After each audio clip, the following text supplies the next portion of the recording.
Hey guys, welcome back to my channel. This video is going to be an in-depth demonstration on how to do cream contouring and highlighting using this palette from Contour Cosmetics.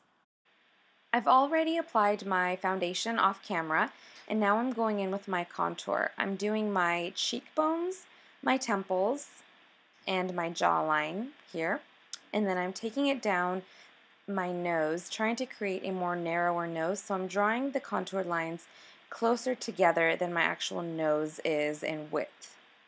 And then I'm also going to shorten my nose because I've got a hook at the end of my nose, so I'm shortening it by applying the contour higher up. And then for my lips, I'm going to take the contour down the center of my Cupid's bow and right underneath my bottom lip to make my lips look more defined and bigger.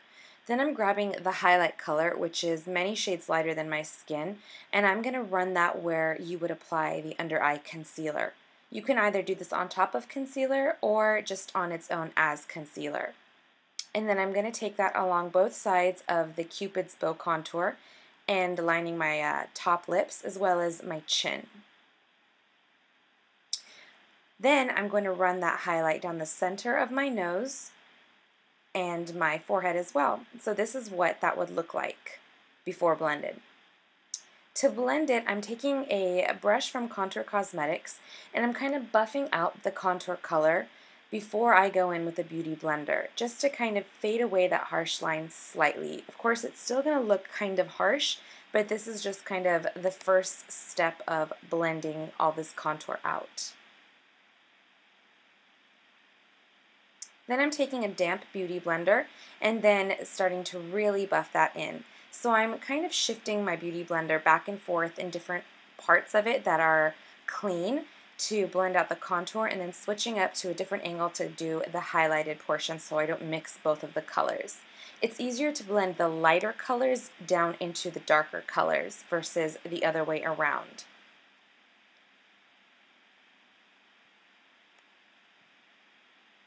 So I've kind of still got a harsh line, so I'm grabbing my foundation brush that still has a little bit of my foundation on it, and I'm running that along the bottom of my cheekbone contour as well as my jawline contour. Then going back with my beauty blender and just using a clean angle of it to buff out the highlight color on my forehead. And like I said, it's just easier to buff the light color into the darker color. And that just keeps it a little bit more neutral. And then I'm just doing my chin and all the lip areas that I contoured and highlighted.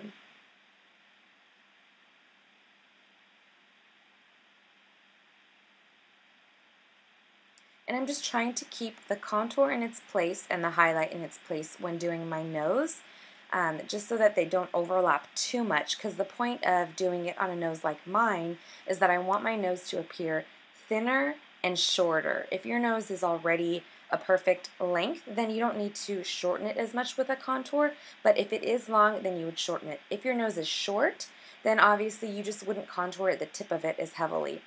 To set all of this, I'm taking a MAC Mineralized Skinfinish Powder, and I'm using the color medium dark, which is too light for me, but it's a really good in-between color. Since I don't want to do too dark nor too light, I'm kind of blending out everything on my face to set it in place and to furthermore blend it to make it look like skin. So I'm kind of going on the outsides and the insides of my contour lines, and then also slightly down the center of them. But I'm just trying to kind of mesh all the colors together. And then for the nose, I'm running it up and down the center and then down the sides.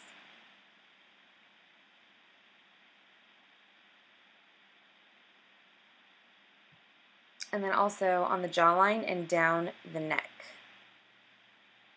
To set my under eye area, I'm using just the Makeup Forever HD setting powder, and this is a Morphe brush. And I'm just setting the highlighted areas. And then going over my cheek area and my forehead with a little bit of bronzer, it's just MAC Give Me Sun, just to kind of set my contour in those areas as well as to add a little bit more warmth. And then I'm taking MAC Soft and Gentle Shimmer Highlighter and applying that to the height of my cheekbones. Some people like to run it down their nose. I don't, just because I'm already oily, so I don't need any more shine. so I'm just keeping it along the height of my cheeks, and then I'm just running a little bit of a peachy blush along my cheeks. And then to finish off, I'm just using a nice soft kind of pinkish, nudish, mauvish tint on my lips. And there you can see this is the finished look. Obviously it's a little heavier than just using powders, but this is a technique that picks up great on camera and film. Thanks so much for watching, you guys. See you next time.